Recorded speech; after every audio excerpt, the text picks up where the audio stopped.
Extracting metals towards top activity series electrolytic reduction.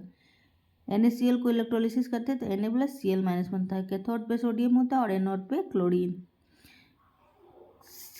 Calcium chloride को जब electrolysis करते हैं तो कैल्शियम और क्लोरीन अलग हो जाता है। तो कैथोड पे कैल्शियम होता है और क्लोरीन एनोड पे। एल्युमिनियम ऑक्साइड को जब इलेक्ट्रोलिसिस करते हैं तो एल्युमिनियम और प्लस ऑक्सीजन बनता है। एल्युमिनियम जो होता है कैथोड पे होता है और ऑक्सीजन एनोड पे।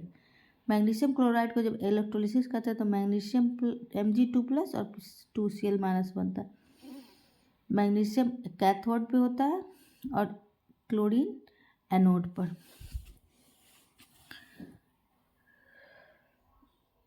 Reactive metals low in activity series. Mercurous sulphide को जब ऑक्सीजन के साथ हीट करते हैं तो मर्क्यूरस ऑक्साइड और सल्फर डाइऑक्साइड बनता है। मर्क्यूरस ऑक्साइड को जब हीट करते हैं तो मर्क्यूरी और ऑक्सीजन बाहर निकलता है। कॉपर सल्फाइड को जब हीट करते हैं तो कॉपर ऑक्साइड और सल्फर डाइऑक्साइड बनता है।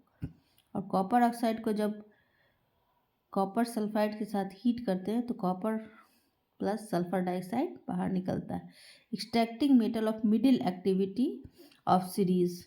जिंक सल्फाइड को जब ऑक्सीजन के साथ रिएक्ट कराएंगे तो जिंक ऑक्साइड और सल्फर डाइऑक्साइड बनता है। जिंक कार्बोनेट को जब गर्म करते हैं तो जिंक ऑक्साइड और कार्बन डाइऑक्साइड बनता है। जिंक ऑक्साइड को जब कार्बन के साथ रिएक्ट कराते हैं तो जिंक प्लस कार्बन मोनोऑक्साइड बनता है।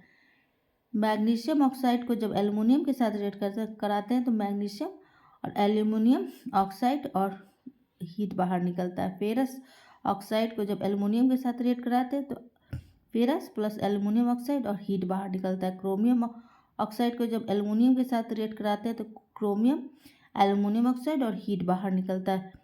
फेरस ऑक्साइड को जब कार्बन मोनोऑक्साइड के साथ रिएक्ट कराते हैं तो फेरस प्लस कार्बन डाइऑक्साइड बाहर होता है।